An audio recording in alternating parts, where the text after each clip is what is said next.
Good morning everyone. I'm back. Good morning everyone. Good morning world. Bumalik na tayo sa ating kitchen love. Ngayon, meron tayong putahe ngayon today ng ating octopus. Octopus ng with sauce.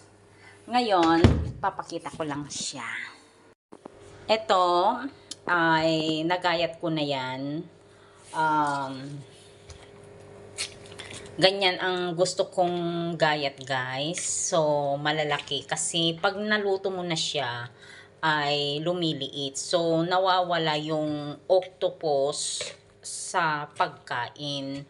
So, ayoko ng ganoon. Ngayon, ito naman ay hindi ko nahiwa kasi iihaw ko siya. And, ngayon, ito, ibinabad ko siya ng soda. Ito, soda powder.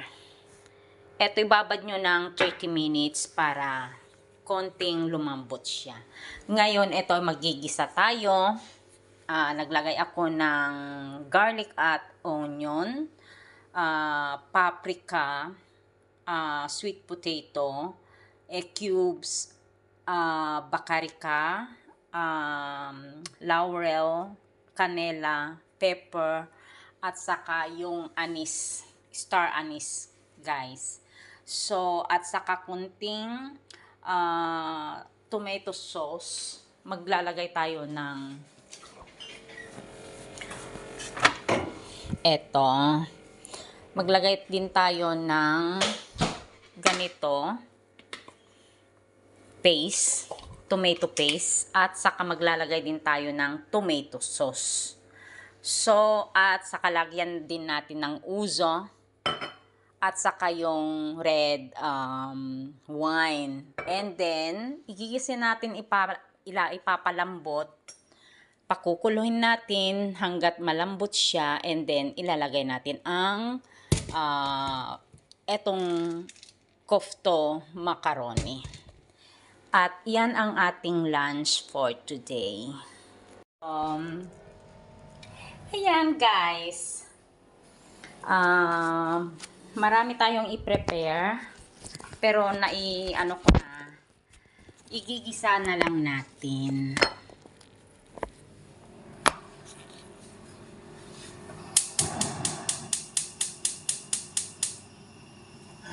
Ayan. Magluluto tayo. Bumalik na ang ating kitchen love. O, diba? October ay napakaganda pa rin ang ating masyado pang mainit. Ayan, guys. Hindi pa siya malamig, so okay pa ang weather. Ayan.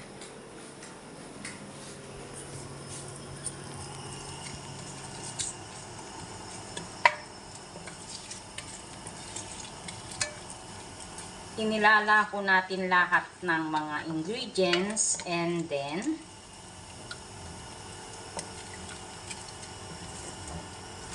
pag nagisa natin, saka natin ilagay ang octopus.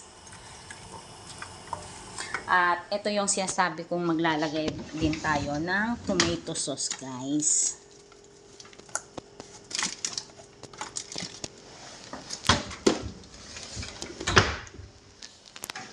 Ito siya. Maglalagay tayo ng dalawang ganito.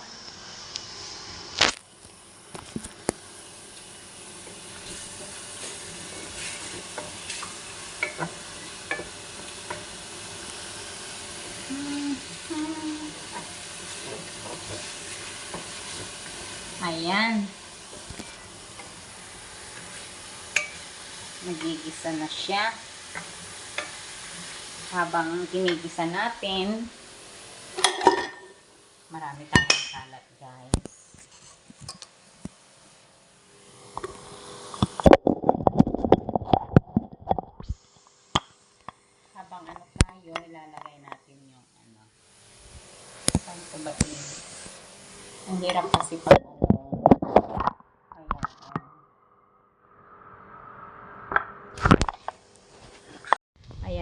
ganito guys. So, ako naman lahat ng mga ingredients ko para maging masarap siya.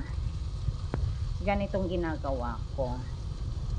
Ilalagay ko lahat hanggang siya ay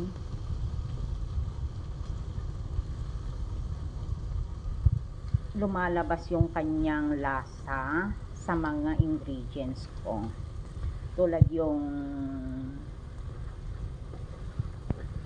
mga star anise, yung laurel ko,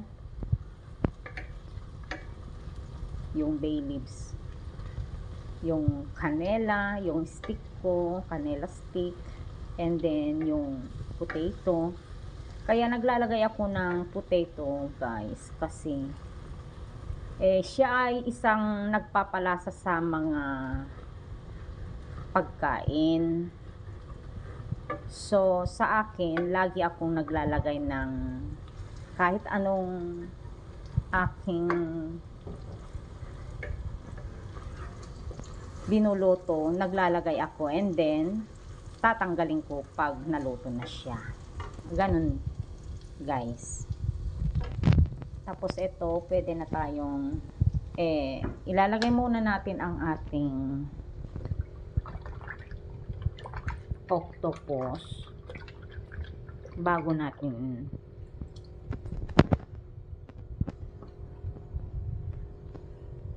ilagyan ng mga paste, tomato paste.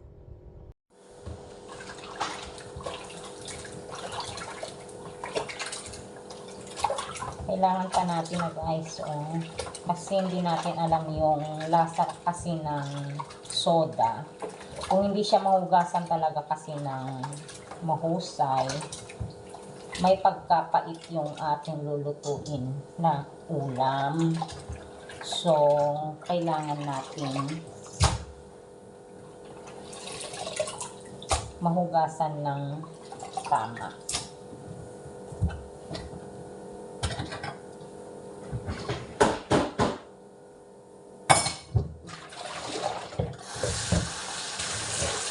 Okay na siya ata.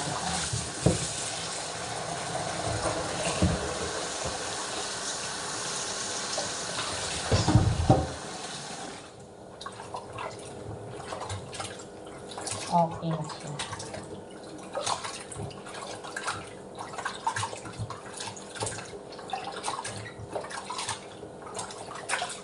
Okay na siya guys. Tapos magpapainit tayo ng tubig para yan ang ilalagay natin pang pakulo, pang lambong. Hanggang siya ay magiging malambot na siya. At sa huli lalagay natin yung pasta. Dahil yung pasta 10 minutes lang siya, ready na yon.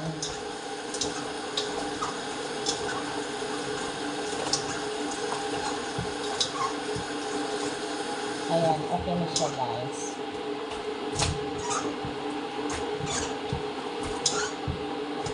Ang mangyayari dito guys, kasi ang octopus ay nagtutubig siya.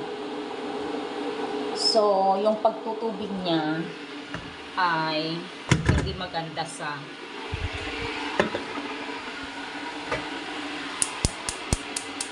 lalagay na natin.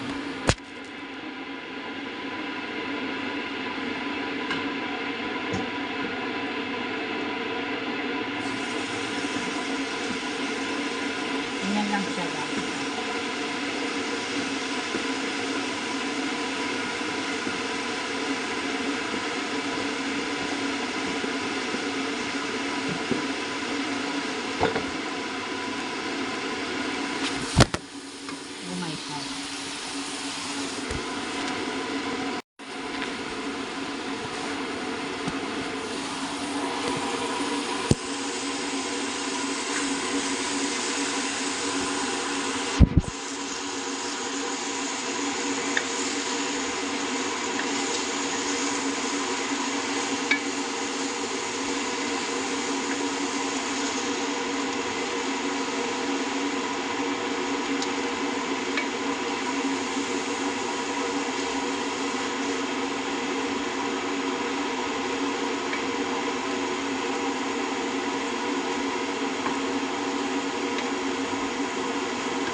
Ganyan siya.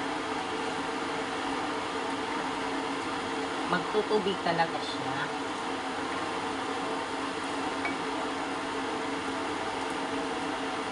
Pero igigisa natin konti. Paggisa natin ito, saka natin lagyan itong mga wine. At yung last ay para yung wine ma-absorb niya yung octopus sa lasa at saka sa bango.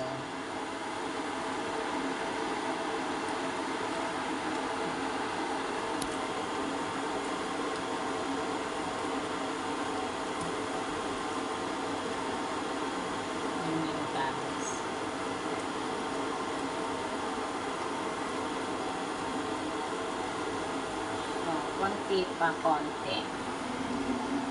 So, enjoy lang kayo. Manood kayo sa Kitchen Love ko. Nandoon yung aking mga pagkain na niluluto ko.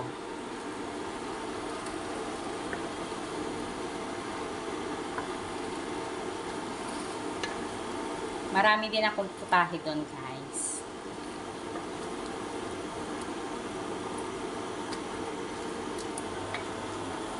Ayan siya, oh.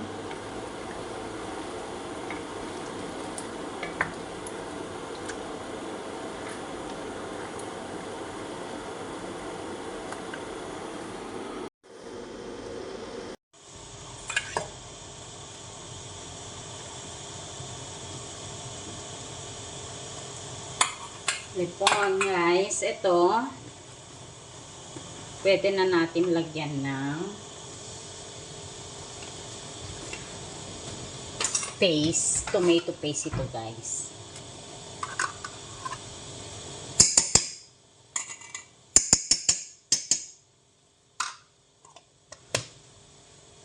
Pagkatapos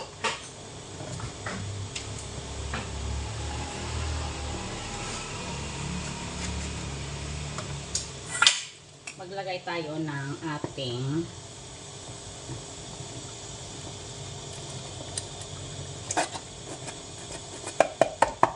ito naman yung tomato sauce.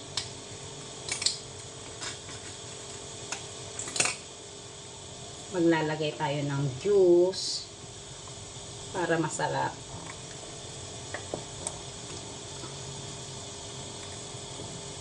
Tama na ata yun. Yan, kalahati lang.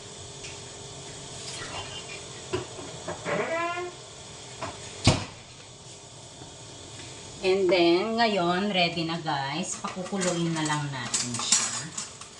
At dahil yung ating sekreto, maglalagay tayo ng ating para malambot din siya. Hindi ko alam kung ginagawa nyo. Pero sa akin ginagawa ko, guys. Kasi mahirap maghintay. And then ito, kulo na siya ang tubig natin. At maglalagay tayo ng tubig para sa paglambot niya. Hanggang maging okay na siya. Ayan. Takpan natin. Pahihinain natin. At hintay natin ng 2 oras na makulo o kukulo at lalambot siya. And then see you later. Kitchen Love.